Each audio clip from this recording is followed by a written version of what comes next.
Hey everybody, this is Dr. William Clark here for Leadership Conversations. This is the show where we talk about leadership according to the world that matters to you. And I want to talk to you briefly about the idea of developing a sound business strategy. Now, 2019, like any other year, brings a new year of people saying, I'm going to launch a business and I'm going to do something that's special in terms of getting my business off the ground, providing a service that people are in need of, etc.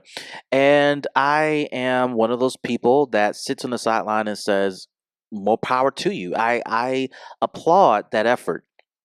And I think we need more people starting businesses. We need more people starting nonprofits. It makes a significant difference in our communities. The question you have to answer if you're going to be one of those people that says, hey, I am launching a business is, do you have a sound business strategy to govern all that you're going to need to do in 2019 to make it the most impactful year yet?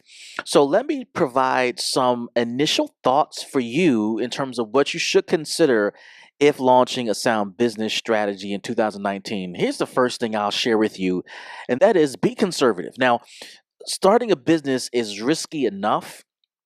You have enough on your plate that you need to consider as you think about what goes into launching a business, who's going to be involved, who are going to be your partners, who's going to assist you, who do you need to invest in, who needs to invest in you, etc. And you don't need to add further complexity to the process by way of being overly risky. Regardless of the business you decide to start, a nonprofit, for profit, etc., you need to make sure that your plans are conservative in terms of not expecting too much as you launch the business.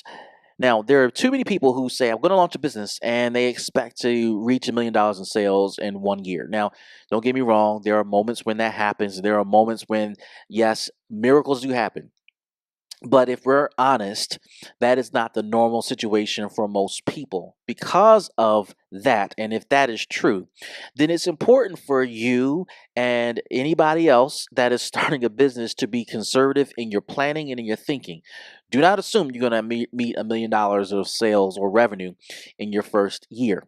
It could happen, but do not assume it. And if it's not going to happen, then what is a goal that you can achieve? Now, I have friends, I have people who have met $1 million in sales in 1 year, but that wasn't their goal. $1 million was above what they were looking for, particularly earlier in their business. So the whole point is to not lose hope, but to have your hope appropriately established, and you got to be conservative.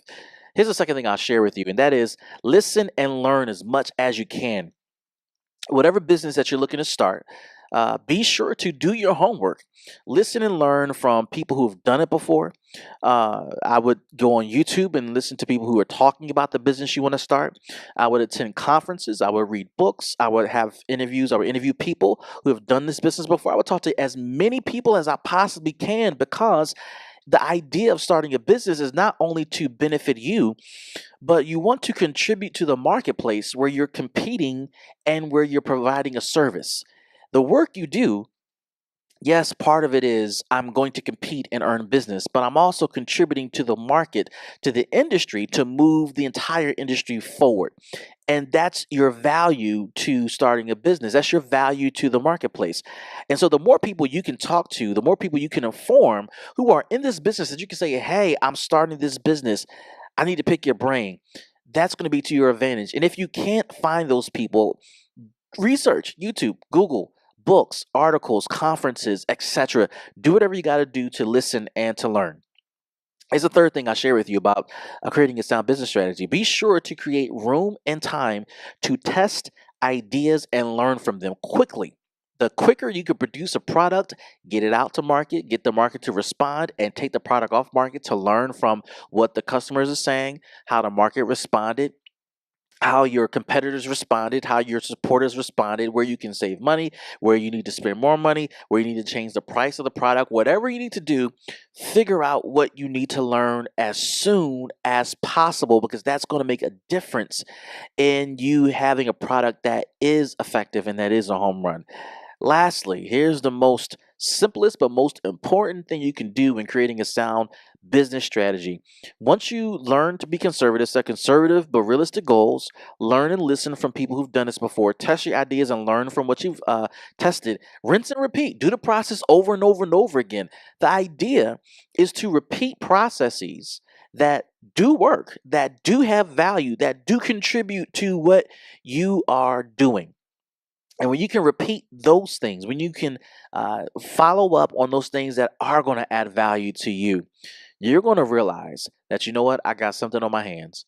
And you're going to make your work a lot easier, because the more you can rinse and repeat things, that gives you more time to work on things that will require more investment of your time, energy, and money. Follow us on Facebook, Instagram TV, Twitter, and YouTube. Like and share these podcasts. Share this one with a friend you know who's trying to start a business in 2019. And subscribe to this podcast utilizing your favorite podcasting platform. This is Dr. William Clark for Leadership Conversations, and we'll see you in the next show.